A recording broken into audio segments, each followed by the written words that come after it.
नहीं चाहिए। शिव महापुराण में यह भी कहीं नहीं लिखा कि तुम भगवान को 108 या 1008 या 1008 बेलपत्र समर्पित करोगे तो शिव जी प्रसन्न हो जाएंगे।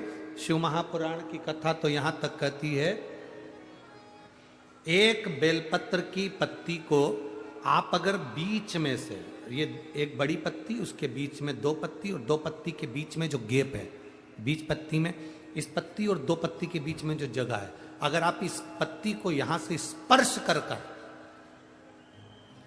इस पत्ती को यहां से स्पर्श कर कर शंकर भगवान के शिवलिंग पर अगर आप श्री शिवाय नमस्तुभ्यम कहकर, पंचाक्षर मंत्र नमः शिवाय कहकर, षडाक्षर मंत्र ओम नमः शिवाय कहकर यदि शंकर के शिवलिंग पर समर्पित करते हो तो वो 108 बेलपत्र का काम कर जाती है। पकड़ने का स्थान देखिए,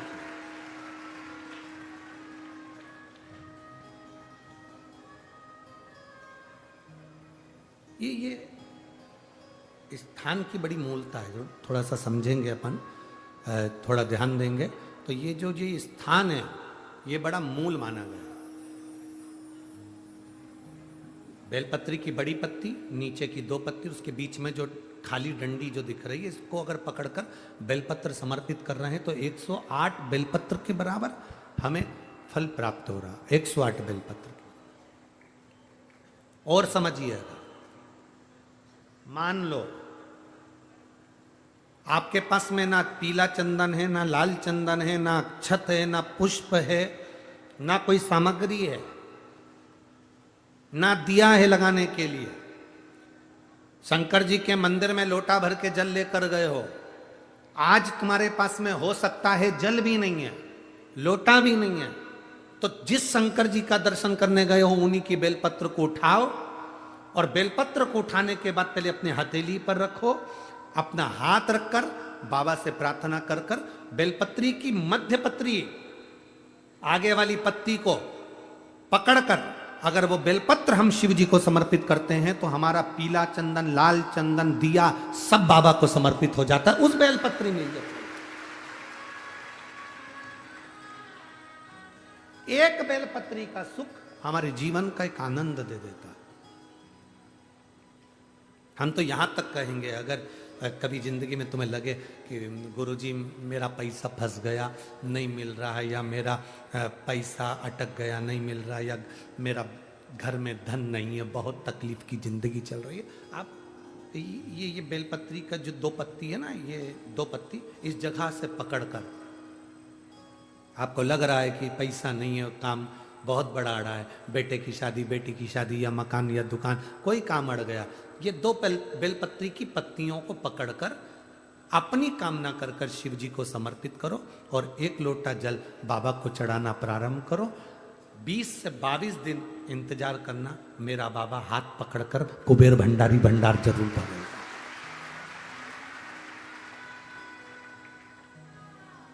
दो पत्ती को पकड़कर, लोग कहते हैं ब्रह्मा विष्णु महेश हैं बेलपत्री में, शिव जी के 3 नेत्र हैं बेलपत्री में, शंकर भगवान के त्रिशूल की 3 कोर है बेलपत्री में। हम कहते हैं अभी थोड़ा आप स्मरण करेंगे, अगर आप शिव महापुराण को अच्छे से पढ़ेंगे तो आपको ज्ञात होगा, कुबेर को धन देने वाले कौन है? बोलते जाओ जरा जमकर, कुबेर भंडारी, कुबेरेश्वर महादेव, मतलब शिव शंकर कुबेर को धन देते हैं। जिस समय पर भगवान विष्णु संपूर्ण विश्व के कल्याण के कार्य करने लगे, कुछ नहीं हाथ में रहा, तब लक्ष्मी से उन्होंने धन लिया। आपने उन्होंने तिरुपति बालाजी की कथा सुनी होगी, लक्ष्मी से धन लिया। लक्ष्मी, इन जीवों के कल्याण के लिए तो मुझे धन दे दे। लक्ष्मी ने धन दिया। एक दिन नारायण ने पूछ लिया लक्ष्मी से, लक्ष्मी मैं नारायण, मेरे पास भी संपदा की कमी नहीं, पर तेरे पास लक्ष्मी इतनी संपदा कहां से आती है? तेरे पास इतनी संपदा कहां से आती है? लक्ष्मी जी कहती हैं, मेरी मां ने, मेरे पिता ने मुझे केवल एक ही बात सिखाई थी, किसी के आगे हाथ नहीं फैलाना है, शंकर की स्तुति करना है। लक्ष्मी जी कहती हैं, जब मुझे जरूरत पड़ती है मैं कुबेर को साथ में लेकर पहुंचती हूं। बेलपत्री की ये बीच वाली पत्ती है शिव, माता लक्ष्मी और कुबेर, उन दोनों के सामने हाथ पसार कर कुबेरेश्वर महादेव से मांग रहे हैं, भगवान शंकर से मांग रहे हैं। लक्ष्मी जी कहती हैं, वो शिव मुझे प्रदान करते हैं दोनों हाथों से, और मैं वो लेकर आती हूं जनमानस के कल्याण की। जब हम शिव जी को बेलपत्र चढ़ाते हैं तो इस तरह से पकड़कर, जब हम कामना कर कर चढ़ाते हैं इन दोनों पत्ती को, लक्ष्मी और कुबेर का स्मरण कर कर, कुबेरेश्वर बाबा का स्मरण कर कर जब हम शिव जी को समर्पित, हाँ थोड़ा सा ध्यान देंगे, बेलपत्री की जो डंडी होती है वो शिवलिंग पर जब चढ़ाई जाए तो जब हम दो पत्तियों को पकड़कर चढ़ाएंगे तो इस डंडी का मुख जहां अशोक सुंदरी की जगह है, जहां से पानी बहता है, इस डंडी का मुख उस ओर होना चाहिए, बस इतना जरूर इसमें, वो डंडी का मुख उस ओर हो जहां पानी बहता है।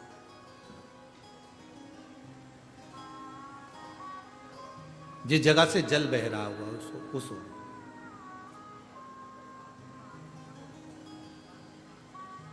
बीस 22 दिन प्रैक्टिकल करना। सियोर वाला महाराज कहीं झूठ तो नहीं बोल रहा है? पकड़ना चाहिए, अगर झूठ बोले तो तुरंत पकड़ लो। ए महाराज, अगला पत्र तुम ऐसे ही भेज देना, ओ महाराज झूठ बोले थे तो पकड़ना चाहिए, कहीं सियोर वाला महाराज ने झूठ तो नहीं कह दिया।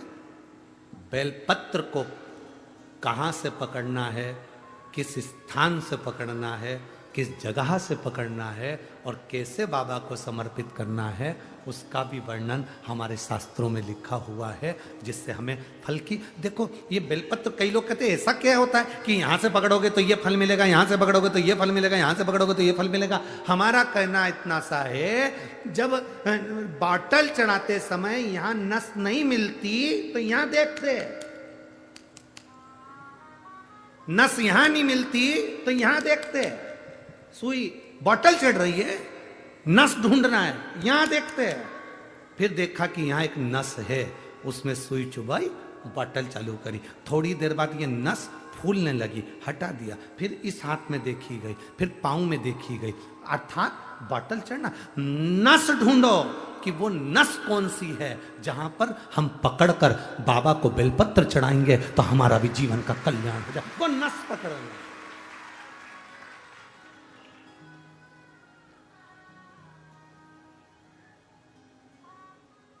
पहले के लोगों क्या भगवान की पूजन नहीं करते थे? करते थे। पहले के लोग क्या शंकर के मंदिर नहीं जाते थे? जाते थे। पहले के लोग क्या बेलपत्र नहीं चढ़ाते थे? चढ़ाते थे। पर उनको यह नहीं ज्ञात था कि जल चढ़ाने से क्या फल होता है, उनको नहीं ज्ञात था कि जल पीने से क्या फल मिलता है, बेलपत्र खाने से क्या फल मिलता है, शिव जी को बेलपत्र चढ़ाने का क्या फल मिलता है। पहले पूजा का विधान इतना लंबा था कि लोग डरते थे, इतनी लंबी पूजन में हम कैसे बैठेंगे, क्या करेंगे, इतना सारा सामान कहां से लाएंगे, इतना सारा सामान कैसे लाएंगे, पैसा कितना खर्चा होगा। पर शिव महापुराण जब से आप सुन रहे हैं, पूजा का विधान सरल हो गया, सारी समस्या का हल एक लोटा जल हो गया। कोई ढोंग नहीं, कोई प्रपंच नहीं, कुछ मत लाओ, तुम तो दिल से बाबा के पास जाओ और पुकारो। उसके मिलने से ज्यादा जरूरी है उसको पुकारना। पुकारेंगे वो आएगा, निश्चित है। पुकारो। बच्चा खेल रहा है, मां उसको दूध नहीं पिलाएगी, बच्चे ने पुकारा, रोया, मां उसको दूध पिलाएगी। बच्चा खेल रहा है, मां उसको गोदी में नहीं उठाएगी, बच्चा रोया, पुकारा, मां उसको गोदी में उठाएगी। बच्चा शेयर मार्केट करी आया, डब्बा गोल करी आया, शेयर मार्केट में पैसा हरी आया, सबसे कहा, किसी ने नहीं सुना। बच्चा घर में आया, अपने बाप के आगे रोया, अपनी मां के आगे रोया, तो मां अपनी रकम भी बेच दी, मकान बेच दिया, प्लाट बेच दिया, पर अपने बच्चे को कर्जे से मुक्त करा दिया, क्योंकि वो पुकार उसने करी अपने मां बाप से। बच्चा माँ बाप से पुकार करता है तो माँ बाप कुछ भी करके अपनी जेवर बेच दे, जमीन बेच दे, पर अपने बच्चे को पुकारते से अपने बच्चे को बचाने का प्रयास करते हैं। उसी तरह शंकर भगवान मिले ना मिले, तुम उसके दरवाजे पर जाकर पुकारते रहो, वो तुम्हारे दुख काटता रहेगा। पुकारना जरूरी है। तेरे मंदिर में आना मेरा काम है, मेरी बिगड़ी बनाना तेरा काम है। तेरी चौखट पर मैं आ ही गया, मुझे दर्श दे कि मैं बहुत हताश हो चुकी हूं, बीमारी समाप्त नहीं हो रही, या मेरा दुख या मेरी तकलीफ है समाप्त नहीं हो रही है, कष्ट मेरे मिट ही नहीं रहे, दुख मेरे समाप्त ही नहीं है। तब बेलपत्री के जो बीच वाली पत्ती होती है और उस पत्ती के नीचे 2 पत्तियां होती हैं, बहुत ध्यान से देखिएगा और समझिएगा। जैसे ये बीच वाली पत्ती है और उसके नीचे 2 पत्तियां, इसके मध्य में जो डंडी है बेलपत्री के और ये 2 पत्ती के बीच में जो डंडी रहती है, समझते हैं ना सब लोग? समझ रहे हैं ना? बेलपत्री की बड़ी पत्ती, पहले नंबर की पत्ती, और उसके नीचे की 2 पत्ती, उसके बीच की जो डंडी होती है, इस डंडी में चंदन का लेपन कर कर, ये बीच की जो भाग है डंडी है उसमें, ये देखिए, ये तो 2 पत्ती हो गई, एक ये पत्ती हो गई। अब ये जो बीच का भाग है, सब लोगों को देख रहे होंगे, तो बीच का जो ये भाग है, इस बीच के भाग पर चंदन का लेपन कर 7 दाने चावल के लेकर, जब तुम्हें लग रहा है कि ये बीमारी समाप्ति नहीं हो रही, पकड़ के बैठ गई, ये तो छूटी नहीं रही, डॉक्टर अपना काम करे, या कोई ऐसी बात है कि अदालत में कोई केस चल रहा है, या प्रशासनिक कोई तकलीफ आ रही है, या अपने घर में कोई व्यापार से जुड़ी हुई या कोई धन से जुड़ी हुई कोई प्रॉब्लम है और वो समाप्ति नहीं हो रही, बहुत बहुत आप लोगों ने कर लिया, तब ये बेलपत्री, इसके मध्य की जो डंडी है, इस मध्य की डंडी में चंदन लगाकर 7 दाने चावल के लेकर, आप जब द्वार में से मंदिर के अंदर प्रवेश करते हैं, जैसे मंदिर का मुख्य द्वार है, मुख्य द्वार से मतलब शंकर जी को जब जल चढ़ाने के लिए हम लोग अंदर जाते हैं, उसके पहले नंदी आ जाता है, नंदी के भी पहले का जो दरवाजा, मंदिर का मुख्य द्वार, उसको समझ, अंदर प्रवेश करते उसके पहले चंदन लगी हुई बेलपत्र और 7 दाने चावल के हाथ में लेकर नंदी के सीधे हाथ की ओर से, मतलब आपका भी सीधा हाथ है तो नंदी का भी सीधे हाथ की ओर से, आप नंदी के कानों में अपनी बात को कहकर ये बेलपत्री और 7 दाने चावल के ओम नमः शिवाय बोलकर, नमः शिवाय बोलकर, या श्री शिवाय नमस्तुभ्यम कहकर डंडी का मुख अशोक सुंदरी की ओर हो और शिवलिंग पर उसको समर्पित कर दो चावल के दाने के साथ। केवल 2 या 3 सोमवार आप करेंगे, धीरे धीरे रोग में दवाई लगना प्रारंभ हो जाएगी और रोग समाप्ति पर जाएगा और आपका कार्य भी सफल होगा। 2 या 3 सोमवार में, ज्यादा हमको नहीं करना है, 2-3 सोमवार भी आपने कर लिया तो कर लिया, 3 सोमवार भगवान शिव आपके करीब में आते चले जाएंगे। अच्छा देखने की दृष्टि भी परमात्मा ने हमको दी है और बुरा देखने की दृष्टि भी परमात्मा ने हमको दी है। किसी व्यक्ति में हम अच्छाई देखते हैं तो इतनी सारी अच्छाई देख लेते हैं कि उसके बराबर दुनिया में कोई अच्छा ही नहीं है, और उसी व्यक्ति में जब हम बुराई ढूंढते हैं तो इतनी बुराई ढूंढ लेते हैं कि उसके बराबर दुनिया में कोई बुरा है ही नहीं। जैसे तुम्हारे घर की बहू, तुम्हारे घर की, बोलो बोलो जम के बोलो, बहू, जब तक शादी नहीं होती तब तक पूरे नगर में डोंडी पीटती हो, इतनी बढ़िया लड़की है, एकदम गुड नेचर है, दिखने में भी सुंदर है, उसके माँ बाप के इतने अच्छे संस्कार हैं कि हम 3-4 बार गए, उसने उठ के हमको नमन करा, प्रणाम करा। उसकी एजुकेशन बहुत अच्छी है, बहुत अच्छी पढ़ाई करी, उसके माँ बाप ने बहुत अच्छा ज्ञान दिया है, सब काम कर लेती है, सिलाई उसको आती, कढ़ाई उसको आती, बुनाई उसको आती, सब। जब तुमने उस लड़की में इतने सारे गुण देखे, उस बेटी में तुमने इतने सारे गुण नजर किए, तब तुमने अपने लड़के के लिए उस लड़की को चुना। शादी के 2 साल बाद ऐसा क्या हो जाता है कि उसकी हर काम तुमको बुरा लगने लगता है? क्या?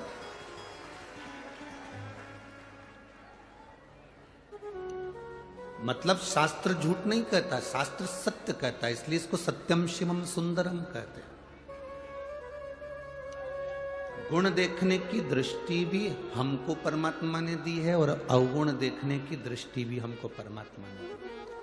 शादी के पहले लड़की को सास इतनी अच्छी लगती है, मम्मी बिल्कुल तुम्हारे जैसा नेचर है उनका, मेरी सास का इतना अच्छा नेचर है, इतना प्रेम करती है, मेरे को बार बार फोन लगाती है, हर 2-3 दिन में फोन आ जाता है। अभी तो हमारी शादी नहीं हुई पर इतना प्रेम हमारी सास का है। फिर बहू की दृष्टि में ऐसा क्या हो जाता है कि उसको सास प्रिय नहीं लगती। सास की दृष्टि में ऐसा क्या हो जाता है कि उसको बहू प्रिय नहीं लगती।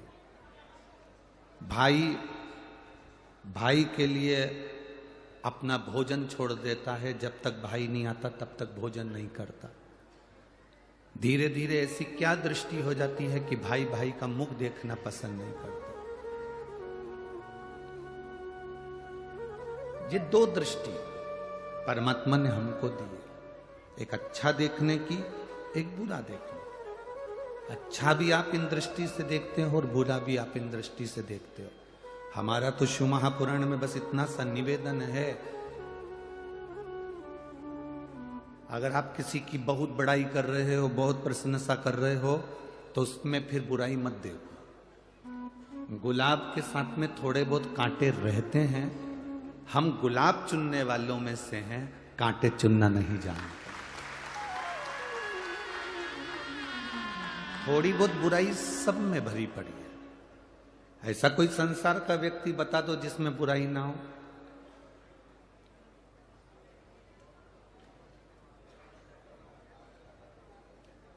कोई कितना बड़ा भी, कितनी भी ऊंची पोस्ट पर पहुंच जाए, कितना बड़ा भी संत साधु गुरुजन बन जाए, उसमें भी कोई ना कोई बुराई रह जाए।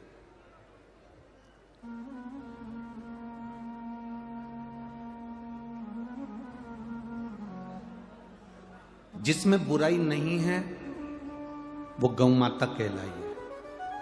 गौ माता के अंदर दुनिया की कोई बुराई नहीं है, इसलिए उसका जो गोबर होता है, उस गोबर की भी पूजन होती है, गोवर्धन बनता है। गाय का जो गोबर होता है उसको भी घर में लीपा जाता है। गाय का जो गोबर होता है उसको लक्ष्मी माना जाता है, क्योंकि उसमें बुराई नहीं है। मनुष्य में बुराई है, भले फिर वो कितना बड़ा भी संत क्यों ना हो, कितना बड़ा भी गुरु क्यों ना, इसलिए गाय का गोबर पूजा जाता है, मनुष्य का गोबर पूजा जाता है क्या? चाहे वो कितना बड़ा भी पीठाधीश मठाधीश हो जाए, चाहे दुनिया के लोग उसके चरण धो धो कर पी रहे हो, चाहे दुनिया के लोग उसको अंबारी पिना रहे हो, पीतांबर पिना रहे हो, उसकी आरती कर रहे हो, पूजन कर रहे हो, तो भी मनुष्य का गोबर नहीं पूजा सकता, क्योंकि उसमें बुराई भरी हुई है।